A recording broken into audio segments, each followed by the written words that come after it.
आए थे वहाँ पे? वहाँ पूर्व जो विधायक थे, तात्कालिक विधायक केदारनाथ शुक्ला जी के लोग थे, और उसके बाद मुझे तहसीलदार साहब के पास पेश किया गया और वहाँ से उन्होंने जेल भेज दिया। ये तो दिख ही रहा था, सारे लोग यही बोल रहे थे, ये पूरा सीधी बोल रहा था कि गलत हुआ है। और 151 तो ऐसी धारा है कि वो मतलब संडे को भी इंसान। हाँ, तो वहाँ अंदर गए, उसी समय नवरात्रि चल रहा था, तो दूसरे दिन से उपवास भी जारी होना था। तो रात को तो मैंने कुछ खाया नहीं, दूसरे दिन से फिर उपवास हमने रखा। और वहाँ तो भोजन हमने किया ही नहीं था एक भी दिन। 4 दिन रहे आप? और चारों दिन भोजन किया ही? भोजन नहीं खाया, मतलब भूख लगती भी नहीं थी ना। मतलब एक तो मन उदास था। जो हमने गुनाह किया नहीं उसके लिए हम अंदर आए, सजा मिली। हाँ, जैसे जब मिलने आए, मैं तो अंदर था तो पता नहीं था, बच्चे तो आए नहीं थे। नहीं मिलने जब पत्नी आई होंगी तो बातचीत हुई थी आपकी? हाँ, बातचीत कम ही हो पाती है, मतलब जेल में तो रोना होता। मतलब मैं गया हूँ, पहले भी वर्कशॉप करने के लिए गया था, बहुत अच्छी वर्कशॉप थी। चरणदास चोर एक नाटक है बहुत पॉपुलर, वो हम लोगों ने किया था। तो कई लोग बताते हैं कि हाँ हमने किया है अपराध, कई लोग बोलते हैं हमने नहीं किया। और उस 4 दिन के दौरान तो हमने मतलब पहले जाते थे 2 घंटे के लिए, लेकिन 4 दिन तो हम 6 महीने के बराबर चले गए एक तरफ। उस समय क्या तो मानते हैं? बहुत ज़्यादा डेट किया, बहुत मतलब तकलीफ हुई, लेकिन उसके बाद मैंने काम करने का तरीका बदला और मैंने यही सोचा कि मेरी जो पहचान है काम है, मैं सिर्फ और सिर्फ काम करूँगा। मैंने विरोध लॉकडाउन में शुरू किया, क्योंकि मेरी संस्था में फर्जी काम होता है, मेरे संस्था में ये होता है। बहुत बार जांच हो रही थी, विधायक जी परेशान कर दिए कि ये फर्जी संस्था ये करते हो। हमारे केदारनाथ शुक्ला के साथ क्या हुआ नीरज? ईश्वर ने न्याय किया, मैं नहीं जानता क्या हुआ, मैं किसी से मतलब ही नहीं रखता। मेरा सिर्फ काम है मैं अपना काम करूँ, और ईश्वर को बहुत मानता हूँ। क्या हुआ क्या हो रहा है पूरी दुनिया जानती है, देख ही रही है। मेरे कुछ मित्र हैं जो एकदम इतने मतलब दूर से चल के बाहर से चले आए, और मतलब नाम सबका इसलिए नहीं ले सकता कौन कौन आया, कि बहुत सारे लोग थे, और बहुत सारे ऐसे थे जो साथ में थे वो दूर चले गए। हार नहीं मानूंगा, रार नहीं ठानूंगा, काल के कपाल पर लिखता हूँ मिटाता हूँ, गीत नया गाता हूँ। एक प्रताड़ना जो जीवन में संघर्ष की पर्याय बन जाए, एक प्रताड़ना जो परिवार के लिए दुखों का पहाड़ बन जाए, एक प्रताड़ना जो इंसान को टूटने पर मजबूर कर दे, लेकिन वो प्रताड़ना किसी को इतना तैयार कर दे कि अब कैसे भी थपेड़े मारो, कैसा भी जुल्म करो, हर जुल्म के टक्कर में संघर्ष हमारा नारा है। इसी बात को चरितार्थ करते हुए करने वाले हमारे साथ ख्याति प्राप्त लोक कलाकार नीरज कुंदेर हमारे साथ हैं। आप इंद्रवती नाट्य समिति के संस्थापक हैं और साथ में आपके द्वारा लोक कलाओं के संरक्षण में एक अभूतपूर्व काम किया जा रहा है।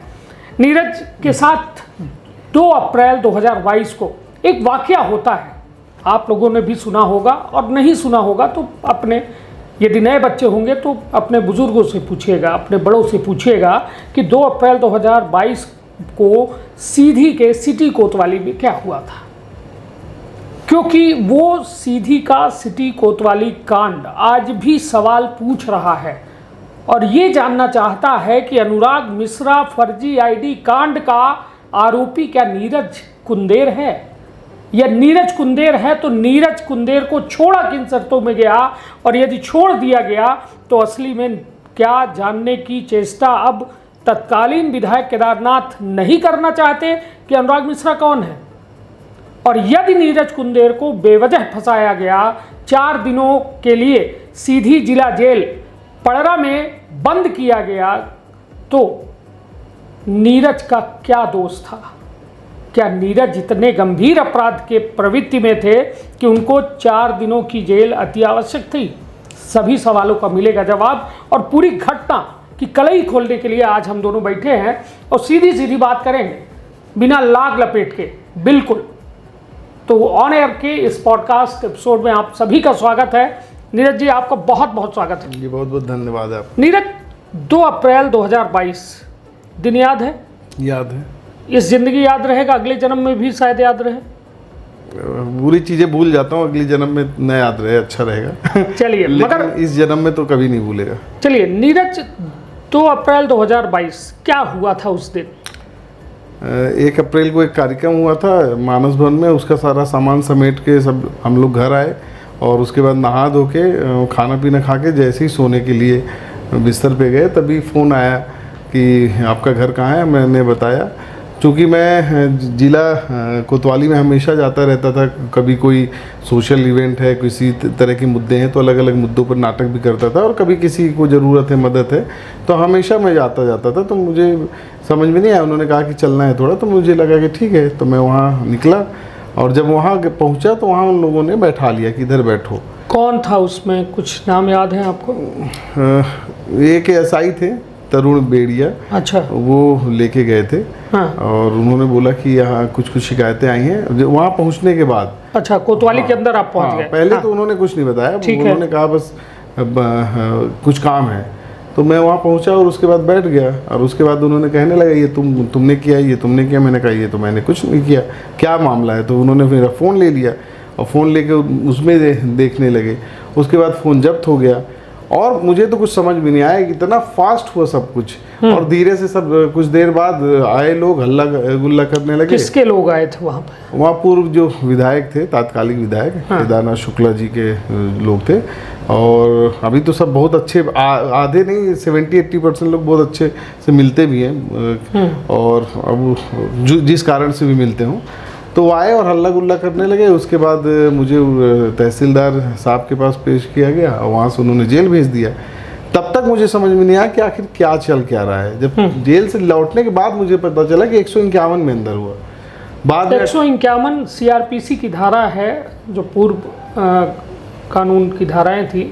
CRPC की 151 धारा है जो प्रतिबंधात्मक है, मतलब आप किसी को डिटेन करते हैं और इस वजह से कि कोई आप नहीं तो क्या आप ऐसा कुछ कृत्य कर रहे थे जिससे मैंने सौहार्द बिगड़ रहा था, कोई हंगामा होने वाला था, कोई बहुत बड़ा मतलब बम फूटने वाला था सीधी में आपकी वजह से? मैं तो खाना खा के सोने वाला था और उससे अगर बिगड़ गया तो मुझे नहीं पता।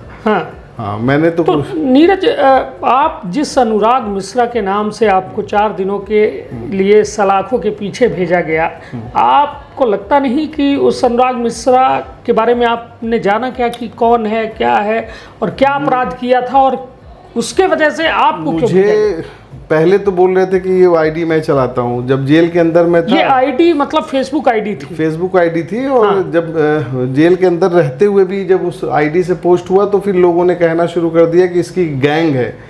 तो ठीक है, मुझे पकड़ा गया, लेकिन गैंग को बाद में क्यों नहीं पकड़ा? बिल्कुल। और बाद में हमारा फ़ोन जो जमा है आज तक, तो फ़ोन को आज तक निकाला नहीं गया, फ़ोन को हमको दिया नहीं गया। मैंने एक RTI लगाई थी कि वो सारे पेपर्स निकल आए कि आखिर उस मामले में था क्या क्या, वो पेपर्स भी नहीं दिए गए। एक बार हमने मांगा, मुझे पता था कि नहीं मिलेगा, तो उसके बाद मैं शांत हो गया। मैंने कहा ठीक है, कोई बात नहीं। तो नीरज, ये बताइए कि ये FIR जो दर्ज थाने में थी सिटी कोतवाली में, वो अनुराग मिश्रा के नाम से थी जी।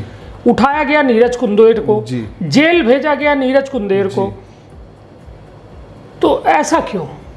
अब ये तो जांच के बाद ही वो बता पाएंगे। नहीं तो जांच कब होगी? अब 4 साल तो बीत 4 साल बीत गए, अब जांच कब होगी ये तो मुझे नहीं पता। मतलब अब या मामला तो कहते हैं कि 90 दिन के अंदर कोर्ट में चला जाता है, लेकिन 4 साल हो गए, कोर्ट में अभी तक नहीं गया। अब वो तो पुलिस वालों के ऊपर है कि कब वो भेजेंगे। नहीं तो ये माना जाए कि कहते हैं रसूखदारों के लिए जो है सारी व्यवस्थाएं होती हैं। तो सही बात है। मतलब राजस्व अमले ने भी उस समय तहसीलदार, शायद यदि मैं गलत नहीं हूं तो सौरभ मिश्रा थे, जब आपको जेल भेजा गया था, और उन्होंने ऐसी शर्तें रख दी थी नीरज कुंदेर को जमानत देने के लिए, जो 151 की धारा में, जो मुझे याद आ पा रहा है वो मैं आपसे साझा करता हूँ, कि उन्होंने कुछ साल्वेंसी 5 लाख की मांगी, सरकारी कर्मचारियों के गारंटी उन्होंने कहा कि दे, और मतलब कुल मिला के ऐसा लग रहा था कि एक नीरज कुंदेर इतना बड़ा आतंकवादी है कि यदि ये छूट गया आज तो मतलब सीधी नेस्तनाबूद हो जाने वाली है। तो मतलब उस समय राजस्व का दुरुपयोग हुआ, तहसीलदार ने अपनी पावर का दुरुपयोग किया, फिर उसके बाद पुलिस ने दुरुपयोग किया कि अनुराग मिश्रा फर्जी आईडी मामले में नीरज कुंदेर को जेल भेज दिया। धाराएं कौन सी लगी? 151 की। कल्पना करिए, ये है कानून व्यवस्था, ये न्याय व्यवस्था है, और कहीं ना कहीं सवाल खड़े करती है उस व्यवस्था से जिस कानून व्यवस्था को बनाया गया है आमजन की सुरक्षा के लिए। देशभक्ति जन सेवा।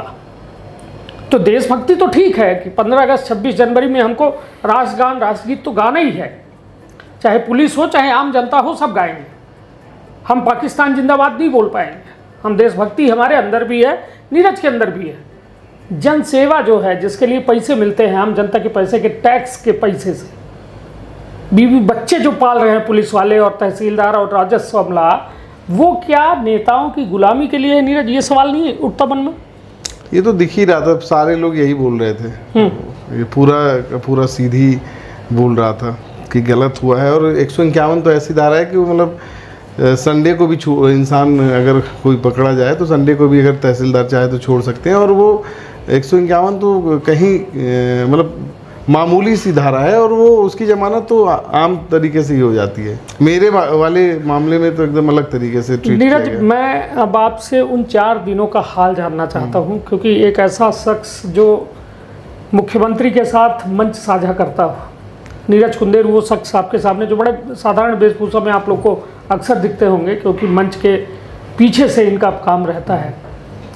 और कहते हैं ना, कठपुतली का जैसे खेल आपने देखा होगा, तो उसमें उंगलियां में बंधी वो धागे जो होते हैं, उनसे दम चलता है कि कठपुतलियां नाच रही हैं और सब तमाम चीज़ें। उसी तरीके से मंच के पीछे एक तरीके से बड़ा हाथ नीरज का होता है। मुख्यमंत्री के साथ मंच साझा किया, जो बड़े बड़े अधिकारी अफसर सबके साथ बैठ के प्लान बनाना, लोक कलाओं के विस्तार के लिए, संस्कृत परंपरा के संवर्धन के लिए काम करने वाला व्यक्ति, युवा, जब 4 दिनों के लिए एक ऐसी जगह जाता है जहां लोगों से आप खुद अपील करते हो नीरज कि आप गलत मत करना, आप ऐसा काम मत करना जब आपको इस तरीके की सज़ा मिले, तो जब आप खुद पहुँचे तो फिर क्या क्या हुआ? वहाँ जब मैं पहुँचा तो देखिए बुरा तो बहुत ही लग रहा था, क्योंकि मैं पहले भी वहाँ जा चुका था वर्कशॉप करने के लिए, वहाँ पे नाटक सिखाने के लिए गया था, जिसके कारण जेलर साहब, अधीक्षक साहब सब पहचानते थे।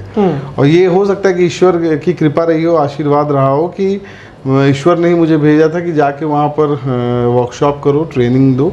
और बहुत दिल से तमन्ना थी कि कैदियों के साथ काम करें और उनको अच्छी दिशा में प्रेरित किया जा सके। कुछ कैदी बाद में निकलने के बाद कनेक्टेड भी रहे और अच्छे से जीवन यापन भी कर रहे हैं, और उनको लगता भी है कि हाँ, नाटक से जुड़ने के कारण जीवन में थोड़ा बदलाव आया। और वहाँ पर फिर जब हम अंदर गए तो वहाँ पर भी उन्होंने सबको बोला कि नहीं, पहले आप ये बताइए कि तहसीलदार ने आपको फैसला दिया कि जेल भेजा जाए। हाँ। फिर आपके साथ क्या हुआ? फिर मैं वहाँ से निकला, पुलिस वालों ने गाड़ी में बैठाया, हंगामा तो हो ही रहा था, पूरे लोग शोर मचा रहे थे, गाली गलौज तो कर ही रहे थे। और पुलिस ने प्रोटेक्शन के साथ गाड़ी में बैठाया। बहुत सारे अच्छे भी लोग होते हैं, बुरे भी हर जगह, तो बहुत ही अच्छे तरीके से उन्होंने केयर करते हुए गाड़ी में बैठाया, फिर ले जाके सीधे। तो अस्पताल में मेडिकल हुआ था आपका? अस्पताल में मेडिकल तो नाम मात्र का हुआ था, मतलब मेडिकल क्या होता है क्या नहीं मुझे नहीं, गए वहाँ पर फाइलिंग वगैरह हुई, उसके बाद सीधे निकल गए। फिर जेल जब पहुँचे वहाँ पे आप, तो फिर क्या हुआ? जेल गए, वहाँ तो पूरी जांच होती है, कोई बाहर से सामान तो लेके नहीं आए। हाँ। बस पानी का बोतल था मेरे पास, बस पानी का बोतल लेके अंदर गए। फिर और अंदर गए तो जेलर साहब ने सबको बोला भी कि कोई बदतमीजी नहीं करेगा, क्योंकि अक्सर ऐसा देखा जाता है, सुनने में भी आता था कि बदतमीजी होती है अगर कोई नया व्यक्ति जाता है। तो पहला दिन तो ऐसे ही बीत गया। जेलर साहब कौन थे, कुछ बताना चाहेंगे? नाम याद होगा? नहीं। हाँ, तो वहाँ अंदर गए, उसी समय नवरात्रि चल रहा था, तो दूसरे दिन से उपवास भी जारी होना था। तो रात को तो मैंने कुछ खाया नहीं, दूसरे दिन से फिर उपवास हमने रखा। और वहाँ तो भोजन हमने किया ही नहीं था एक भी दिन। 4 दिन रहे आप और चारों दिन भोजन किया? भोजन नहीं किया, उपवास ही था। अच्छा। और फिर उसके बाद मतलब वहाँ कोई दिक्कत नहीं हुई, और लगातार सभी से बातचीत हुई, अच्छे से बातचीत हुई। लेकिन अनुशासन जो है तो उसको तो मानना ही है, वो अनुशासन से उठना, अनुशासन से बैठना। कितनी देर उठना? सुबह 5 बजे के आसपास, मतलब सूर्य उदय से सूर्यास्त तक का ही वहाँ का समय होता है। अच्छा। हाँ। तो आप उठ जाते थे? हाँ। और कपड़े वगैरह और सोने का इंतजाम? कपड़े तो जो थे एक एक्स्ट्रा नहीं थे, शायद वही बस थे कपड़े जो पहन के गए थे आप। उसी को दिन में धोना है, सुखाना है। टॉवेल, एक गमछा था, गर्मी का समय था। हाँ। हाँ, उसी और से। वहाँ से कोई कपड़े आपको नहीं मिले थे? नहीं, कपड़े वहाँ से तब मिलते हैं जब कोई किसी पर जुर्म साबित होता है, अच्छा। और अगर वो उसको सजा होती है, जब सजा होती है तो फिर वहाँ से कपड़े नहीं तो घर से कपड़े आए थे आपके लिए? नहीं, मुझे लगता है कि मैं जो पहन के गया था गमछा, तो वही बस थे, मतलब अच्छा। अलग से कोई कपड़ा ऐसा कुछ नहीं। हाँ। और सोने का? और सोने का तो सबके साथ जैसा रहता है वैसे ही बराबर। हाँ, सारे पंखे वगैरह थे, लाइट वगैरह लगी थी? मैंने कहा ना कि वहाँ सबके साथ बराबर हुआ था, ऐसा हर व्यक्ति के लिए नहीं थी। एक हॉल में 40 लोग 50 लोग रहते हैं। हाँ। उनके बीच में लगभग 5-6 के आसपास पंखे थे। 40 लोगों के बीच में 6 पंखे और ओढ़ने के लिए, बिछाने के लिए कंबल था, कंबल दिया गया था। हाँ। खाना खाने के लिए कुछ बर्तन या पानी बर्तन के दिया लिए? जाता है, मतलब वहाँ चीज़ें तो सब चीज़ देते हैं, बर्तन देते हैं, साबुन देते हैं, पानी के लिए घड़ा होता है, पानी उस घड़े में भरा जाता है, बोर से साफ़ पानी होता है। वहाँ से पानी आप बॉटल में भर के पीते रहिए, या तो डायरेक्ट वहाँ से ग्लास में लेके पीजिए, ऐसा। और दिनचर्या वही सूर्यास्त, सूर्योदय से सूर्यास्त तक। हाँ। तो आपने 4 दिन कुछ खाया नहीं? हाँ, नहीं खाया, मतलब भूख लगती भी नहीं थी ना। हाँ। मतलब एक तो मन उदास था। हाँ। जो हमने गुनाह किया नहीं उसके लिए हम अंदर आए, सजा मिली। हाँ। तो सजा तो नहीं बोलूँगा मैं, अत्याचार है, क्योंकि सजा हाँ, ये वो होती है प्रताड़ना है, अगर सीधा किसी सीधा। ने हाँ। कोई गुनाह किया है और तब उसको सजा दी जाती है। बिल्कुल, तो ये तो सजा थी ही नहीं ना। मैं तो सजा मानता ही नहीं हूँ कि सजा मिली, ये तो अत्याचार हुआ। बिल्कुल प्रताड़ना थी एक। हाँ। तो फिर आप 4 दिन पूरा भूखे रहे, उस दौरान आपसे कोई मिलने आया, नहीं आया? कैसा महसूस हो रहा था उन 4 दीवारियों के अंदर? उस दौरान घर से कुछ लोग आए थे, मेरी पत्नी आई थी, और तो मैंने बताया कि नहीं खा रहा हूँ, उपवास है। तो फल दूसरे दिन घर से आया था, तो हमको मतलब कितना आया था, क्या आया था मुझे नहीं पता, मैंने पूछा भी नहीं। तो एक फल आया, तो और सारे जो लोग थे उन्होंने उनके साथ डिस्ट्रीब्यूट कर लिए। मतलब किसी ने बोला, अब नाम नहीं याद है कौन है, क्योंकि बहुत सारे लोग थे। हमने कहा ठीक है, अब उतने में भी पेट नहीं भरता, डिस्ट्रीब्यूट करने से भी नहीं भरता। हमने कहा ठीक है, बांट लेते हैं। एक सेव आया, ये कहा अंदर एक आया, बाहर ज़्यादा ही आया था। अच्छा। नहीं तो एक सेव, हाँ, है ना, और उसको आप लोगों ने डिस्ट्रीब्यूट कर लिया। मतलब 4 दिन में सिर्फ एक सेव खाया? हाँ, जिस दिन निकलना था उस दिन। चलो भाई, निश्चित तौर पर आप कल्पना करिए कि मतलब एक तो गुनाह नहीं और सज़ा मिली, अत्याचार हो रहा है, प्रताड़ना हो रहा है। भगवान की, कहते हैं ना कि ईश्वर कहाँ है, इस बात को इस घटना से भी आप समझ सकते हैं कि नीरज के साथ ईश्वर तो है मेरे साथ, तो मैं ईश्वर, मानता हूँ इसको। मतलब इस बात को नीरज कह रहे हैं कि मैं मानता हूँ, क्योंकि 4 दिन बिना खाए एक सेव और वो भी हिस्सा हो जाए, तो कल्पना करिए कि प्रताड़ना की पराकाष्ठा को पार हुए नीरज। और आज कहते हैं ना कि जब सोना है, सोने को जब अच्छा पिघलाया जाता है, अच्छा ताप दिया जाता है, तब वो आभूषण का आकार लेता है। और नीरज को निश्चित तौर पर शायद इस घटना ने बहुत कुछ सिखाया होगा। बहुत कुछ।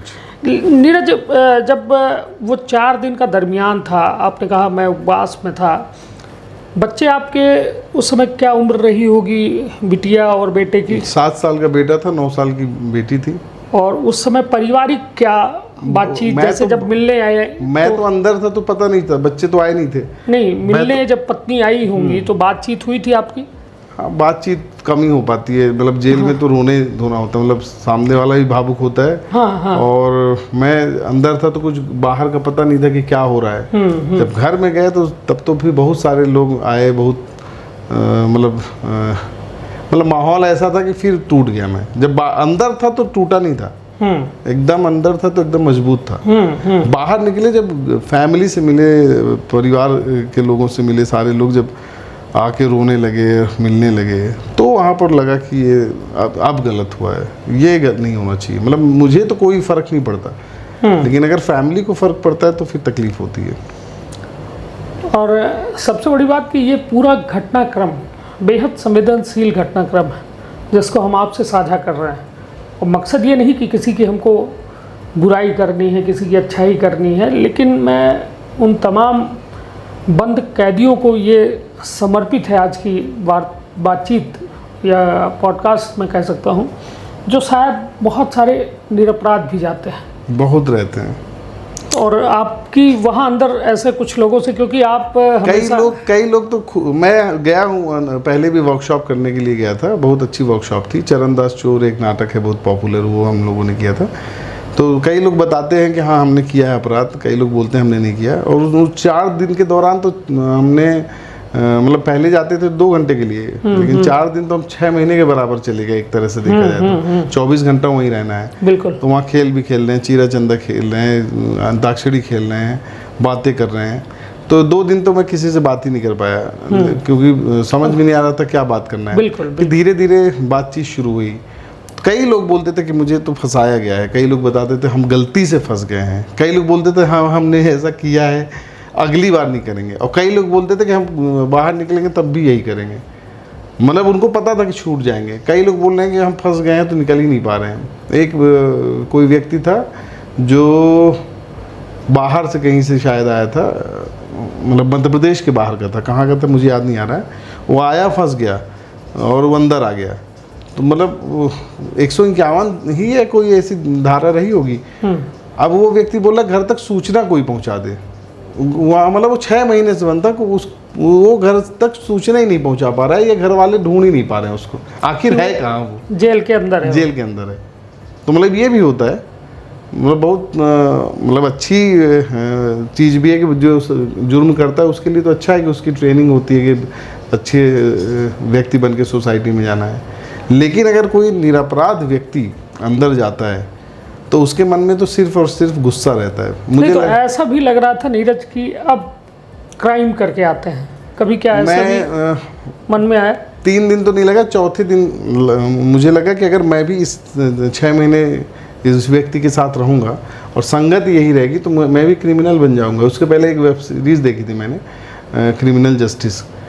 तो वो देखने से मुझे लगा कि मैं तो मतलब क्राइम को कभी नहीं मानता, मतलब क्राइम किसी भी तरह से नहीं होना चाहिए, मौखिक भी नहीं होना चाहिए, और मतलब शारीरिक तो होना ही नहीं चाहिए, मानसिक भी करना बहुत गुनाह है। तो मुझे ये लग रहा था कि ऐसा ना हो कहीं कि अगर मैं रह गया यहीं 4-6 महीने तो निश्चित तौर पे बदलाव आ जाता है, मतलब इसको कोई नहीं रोक सकता। मतलब क्रिमिनल बन जाते आप, मतलब क्रिमिनल का मतलब, हाँ क्रिमिनल का मतलब ये नहीं है कि कोई जाके किसी को मार ही दे। क्रिमिनल का मतलब कि दिमाग फिर सिर्फ यही रहता है कि जो मेरे साथ घटा है तो हम उसका बदला लेंगे। हाँ, उसका बदला लेना है। और या हो सकता है कि बदला कुछ और भी आता, लेकिन मेरे दिमाग में आ रहा था कि निश्चित तौर पे वो सारी चीज़ें, क्योंकि वो अपने आप में एक बहुत बड़ा इंस्टीट्यूट है वहाँ पर। जैसे कि जेल को सुधार गृह कहा जाता है, आपकी बात इसको जो है कहीं ना कहीं नकार रही है कि वहाँ यदि आप 6 महीने रहते तो आप एक क्रिमिनल बन जाते। अगर मैंने कहा कि अगर किसी ने गुनाह किया है, गुनाह किया और उसको सजा मिली है, सजा मिली है तो वहाँ पर उसके लिए सुधार गृह है, उसको बाकायदा काम दिया जाता है। वो कोई खाना बनाता है, कोई दाढ़ी बनाता है, कोई हेल्पिंग करता है, कोई कपड़े धोता है, कोई सफाई करता है, मतलब वो पूरा सुधार गृह, मतलब एक अनुशासन में रहता है। तो वो व्यक्ति अनुशासित होकर निकलेगा क्योंकि उसको पता है पहले से कि हाँ मुझसे गलती हो गई। ये तो स्वीकार करते हैं लोग कि मुझसे गलती हो गई है। लेकिन अगर कोई बिना गुनाह के अंदर जाएगा, ये बेगुनाह अगर अंदर जाएगा तो निश्चित तौर पे उसके अंदर, मुझे ऐसा लगता है, अब हो सकता है कि वो क्रिमिनल जस्टिस फिल्म के आधार पर मेरे दिमाग में वो सब चीज़ें चल रही हों, लेकिन अगर कोई बिना गुनाह के जाएगा तो निश्चित तौर पे उसको लगेगा कि मैं तो अब यही करूँगा, क्योंकि वो समझ जाएगा ना। जैसे जेल जाने से कोई क्यों नहीं डरता क्रिमिनल, 2-4-6 बार गया तो उसको लगेगा क्या फ़र्क पड़ता है, कोई फ़र्क नहीं पड़ता। जब उसको कोई फ़र्क नहीं पड़ता, जैसे मुझे भी मतलब एक पहले जाता था अलग तरीके से टीचर बन के वहाँ नाटक सिखाने के लिए, अब एक बार गया मैं और वहाँ से निकला, अब गुस्सा बढ़ा हुआ है, 2 बार जाएंगे, 4 बार जाएंगे, 6 बार जाएंगे तो क्या फ़र्क पड़ेगा, दिमाग में आ जाता है। और दिमाग बहुत इंटेलिजेंट है, अगर किसी चीज़ को रिसीव कर लिया तो फिर उसको फ़र्क नहीं पड़ेगा। चलिए नीरज, ये तो हो गई आपकी जेल यात्रा, 4 दिनों का वो प्रताड़ना का दौर, जब परिवार ने भी झेला, मतलब वो परिवार घर में रह के भी जेल में थे और आप जेल में रह के भी घर में थे, एक तरीके से वो दौर 4 दिनों का ऐसा था। लेकिन नीरज, ये सारी घटनाएं जब आप पीछे मुड़कर आज देखते हैं, आपको क्या लगता है कितना डेंट किया होगा आपको ये जीवन में, या आपको निखारने में काम दिया, या फिर उस समय क्या तो मानते हैं? बहुत ज़्यादा डेट किया, बहुत मतलब तकलीफ हुई, लेकिन उसके बाद मैंने काम करने का तरीका बदला और मैंने यही सोचा कि मेरी जो पहचान है काम है, मैं सिर्फ और सिर्फ काम करूंगा, पहली बात। और अपने काम से ही मतलब मेरा तो पहले से भी था कि मैं जीवन भर रंगमंच करना चाहता हूँ, लोक कलाओं के संरक्षण के लिए काम करना चाहता हूँ। और उसके वहाँ से निकलने के बाद मेरे जहन में एक ही चीज़ था कि अब सीधी को आज तक मैं जो चाहता था कि वैश्विक स्तर पर ले जाऊँ, जा नहीं पाई सीधी। अब क्यों नहीं जा पाई, अब सीधी के लोग जाने, नेता जाने, मैं नहीं जानता। लेकिन मैंने अब जितनी मेरी हैसियत थी, मैं जितना चाहता था वहाँ तक सीधी के कलाएँ पहुँची। और भी अब लोग काम कर रहे हैं, वो भी लगातार विस्तार देने का काम कर रहे हैं, लेकिन जिसका काम है वो नहीं कर रहे हैं। अगर वो सारे लोग भी अगर करेंगे तो शायद विस्तार हो पाएगा। चलिए, ये तो निश्चित तौर पर एक बड़ी बात है कि नीरज टूटे नहीं, बिखरे नहीं, मजबूती के साथ खड़े रहे, परिवार भी समर्थन में मौजूद रहा, जिसके बदौलत आज नीरज और नीरज का संघर्ष जो है हम चर्चा कर पा रहे हैं। नीरज, तत्कालीन विधायक केदारनाथ शुक्ल, उनके साथ आपका नाम जुड़ता है, अच्छे में भी बुरे में भी। अच्छा, जब वो विधायक थे तो आप उनके बेहद खास थे। मतलब मुझे याद है कि आपका एक वीडियो आया था जिसमें आपके छोटे भाई शिवा के द्वारा केदारनाथ जी को जब माइंड में अटैक आया था या हेड स्ट्रोक हुआ था शायद, जितना मुझे मालूम है, तो उस दौरान आपने अस्पताल में जाके शिवा, जो आपके छोटे भाई हैं, उनके द्वारा फ्लूइड के माध्यम से, बांसुरी के द्वारा थेरेपी की जा रही थी पिता, मतलब तत्कालीन विधायक केदारनाथ शुक्ल की। और इतना गहरा संबंध, पारिवारिक संबंध, घर के अंदर बाहर का संबंध, ऐसा क्या हुआ कि आपके ही खून, मतलब एक तरीके से आपके ही वो दुश्मन बन गए और प्रताड़ना की पराकाष्ठा को पार कर दिया? जिस तरीके से आपने आरोप लगाए और आपके बारे में जो मैंने पढ़ा उस पर। देखिए, मेरा तो उनसे बहुत अच्छा संबंध था, कभी कोई बात ऐसी थी ही नहीं कि मैं उनसे कोई बहस करूं। एक आंदोलन में भूख हड़ताल पे बैठा था, उस दौरान उनके बेटे गुरुदत्त शरण शुक्ला, उन्होंने कई लोगों को मैसेज भेजे कि ये वायरल करना है मुझे डिफेम करने के लिए मेरे खिलाफ, जबकि उनसे भी अच्छे संबंध थे। तो मैंने उनको फ़ोन लगा के बोला, आप ये ऐसा क्यों कर रहे हैं? तो उन्होंने कहा, मैंने ऐसा नहीं किया है जी। वो एक, अब नाम नहीं लूँगा, कि उन्होंने जिसको भेजा उस व्यक्ति ने मुझे दिखाया। फिर 3-4 और लोगों से मैंने पूछा, तुमने ये पोस्ट लिखा, उन्होंने भेजा है क्या? फिर उन्होंने स्वीकार किया, हाँ उन्होंने भेजा है।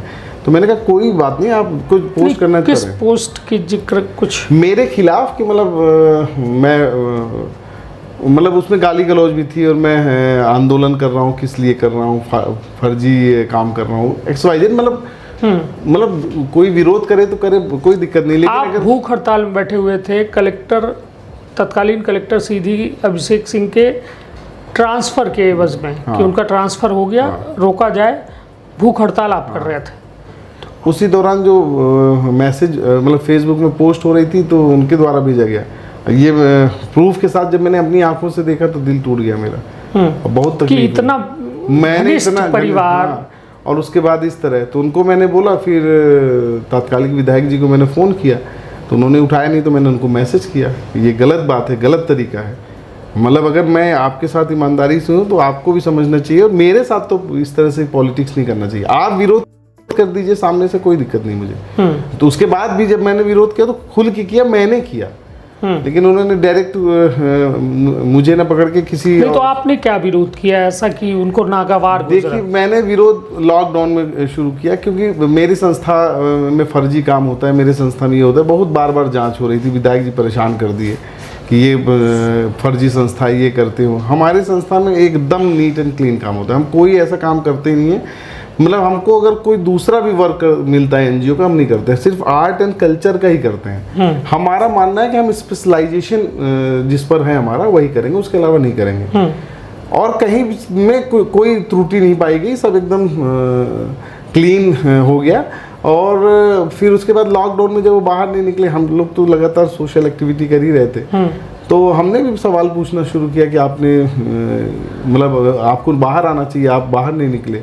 और जब जब कोई मुद्दा आता था तो चूँकि उन्होंने बहुत परेशान किया था, तो हमने उनको परेशान नहीं किया, बस हम सवाल पूछते थे विपक्ष के रूप में, तो बस उसी से उनको तकलीफ होती थी।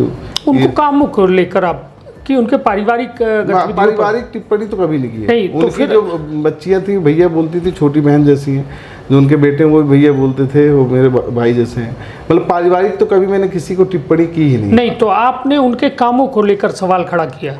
हाँ, कामों के लेके जितने मतलब जो काम एक विधायक के होते हैं, विधानसभा क्षेत्र, हाँ वो नहीं हो पा रहे, तो उसको लेके सवाल किया। और ये उनको नागवार गुजरा? हाँ, उनको नागवार गुजरा। उन्होंने कई बार मतलब मुझे मतलब एक नाम नहीं लूँगा, इसके घटना के पहले एक टीआई साहब थे, तो उन्होंने मुझे बाकायदा बैठा के बताया था कि ये तो मुझे भी दबाव आया था कि तुमको उठा के बंद कर दें।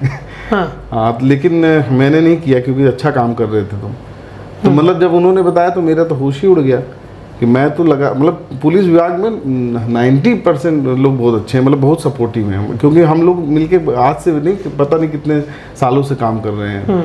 लेकिन जब ये घटना घटी, अब जिन भी कारणों से जो तात्कालिक जो टीआई थे और एसआई थे, जिन भी कारणों से उन्होंने गलत तरीके से अपने पद का दुरुपयोग किया, नहीं पता मुझे। नहीं, तो आपको ऐसा क्यों लगता है कि तत्कालीन विधायक का इस पे रोल था, आपको गिरफ्तार करवाने और जेल भेजने? देखिए, उनके साथ में था तो मुझे पता है कि कितने सारे उनके कौन कौन उनके साथ रहता है। हाँ। A to Z सब पता है। जब मैं वहाँ मुझे ले गए तो वहाँ सारे उन्हीं के लोग थे जो जब कोतवाली ले गए, बदतमीजी कर रहे थे। हाँ। बोल भी रहे थे विधायक के खिलाफ तो बोलते हो XYZ सारी चीजें। हाँ। तो वो तो सब कुछ दिख ही रहा था। और उसके बाद बहुत सारी घटनाएं घटी, जो सुनील भुर्तिया के साथ जो घटना घटी मारपीट की, और जो आतंक मचा था रात भर, मतलब बिना फरमान के 144 धारा लग गई थी सीधी में, ऐसा सुनने में आता, क्योंकि मैं तो जेल में था, मुझे नहीं पता। तो ये सारी जो चीज़ें थी, तो मतलब अगर उनका सह नहीं होता तो कैसे होता, मैं एक बात पूछना चाहता हूँ। चलिए, और आपको बता दूं कि जिस घटना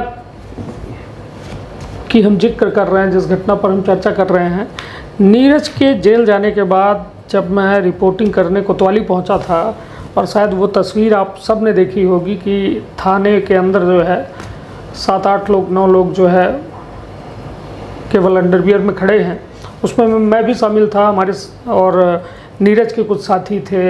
और मतलब कुल मिला के ये कहा जाए कि उस दिन, जिस दिन का जिक्र कर रहे हैं 144 धारा का, तो वो वास्तव में 144 धारा थी, क्योंकि सवाल पूछने पर जेल के अंदर सलाखों के पीछे डालना, कोतवाली के अंदर बेड़ देना, मारपीट करना, माँ बहन की गालियाँ देना, कुल मिला के एक तरीके से जैसा नीरज कह रहे हैं, निश्चित तौर पर तत्कालीन विधायक केदारनाथ शुक्ल का वो सीधा दखल जो है मैंने भी देखा है। नीरज से बार बार इसलिए पूछ रहा हूँ कि नीरज, क्या आपके साथ भी ये हुआ? क्योंकि यदि हुआ है, देखिए, यदि किसी ने किया है, बेवजह किया है, तो उसके साथ क्या हुआ? केदारनाथ शुक्ला के साथ क्या हुआ? नीरज, ईश्वर ने न्याय किया, मैं नहीं जानता क्या हुआ, मैं किसी से मतलब ही नहीं रखता। मेरा सिर्फ काम है मैं अपना काम करूं, और ईश्वर को बहुत मानता हूं। क्या हुआ, क्या हो रहा है, पूरी दुनिया जानती है, देख ही रही है। मतलब मैं ईश्वर को इतना मानता हूं कि मैं अगर अच्छा करता हूं तो भी बोलता हूं आपकी वजह से अच्छा हुआ। अगर मेरे साथ कुछ बुरा होता है तो मैं बताता हूं कि आप देखिएगा कि ये बुरा हो रहा है। और मैं ईश्वर को इतना मानता हूं कि मुझे लगता है कि मैं जो बोलता हूं ईश्वर को वो करते हैं।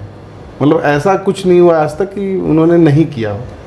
चलिए, निश्चित तौर पर कहते हैं ना कि एक ऐसी ऊर्जा जो आपके साथ हमेशा होती है, यदि कोई गलत करना चाहता है उसके मंसूबे कभी सफल नहीं होते हैं, और तमाम परिणाम ऐसा हुआ कि तत्कालीन विधायक केदारनाथ शुक्ल की ज़मीन ऐसी खिसकी कि आज एक आम आदमी की तरह वो मौजूद है। और हम दोनों चर्चा इसलिए कर रहे हैं, देखिए हमारा मकसद पहली बार कर रहे हैं कि हाँ, और ये पहली 4 साल में पहली बार हम लोग मिलते हैं, हमेशा हैं, और लेकिन कभी आज तक साझा कर रहे हैं। मैं पत्रकार हूँ, वो लोग कलाकार हैं, हमारे एक दूसरे के संबंध ऐसे हैं कि आप समझ सकते हैं कि लोक कलाकार यदि कोई जगह जाता है, चाहे बकवा गांव की बात हो या नीरज के कहा जाए कि फिल्म फेस्टिवल की बात हो, विंध्य इंटरनेशनल फिल्म फेस्टिवल की, तो इन सब तमाम को कवरेज हम करते हैं। स्थानीय बोली भाषा में हमारा चैनल है बघेली न्यूज़ चैनल, जैसा कि आप जानते ही हैं। तो कवरेज के दौरान हमारी नीरज की बातचीत होती है, लेकिन ये पहली मर्तबा है जब हम दोनों बात कर रहे हैं, और बिल्कुल खुल के बात कर रहे हैं। देखिए हमें डर नहीं है, क्योंकि हम उसके खुद साक्षी हैं। प्रत्यक्षम किम प्रमाणम, जब प्रत्यक्ष ही है तो प्रमाण की आवश्यकता मैं तो मानता हूँ कि अगर मेरी गलती होगी तो ईश्वर मुझे भी सजा देगा। बिल्कुल हो सकता है कि मैं रंग कर्म के अलावा विरोध करने लगा, ईश्वर ने देखा हो कि तुम गलत कर रहे हो सकता गलत है रास्ते ईश्वर में जा रहे हो। हाँ। वो ईश्वर ने बोला हो कि 2 डंडे मार के सीधे रास्ते पे चलो। मैं ईश्वर को मानता हूँ, अगर मैं कुछ गलत करूँगा तो ईश्वर मुझे जो भी सजा देना होगा देगा। तो इसलिए मुझे लगता है कि ईश्वर पर सब कुछ छोड़ देना बहुत अच्छा होता है।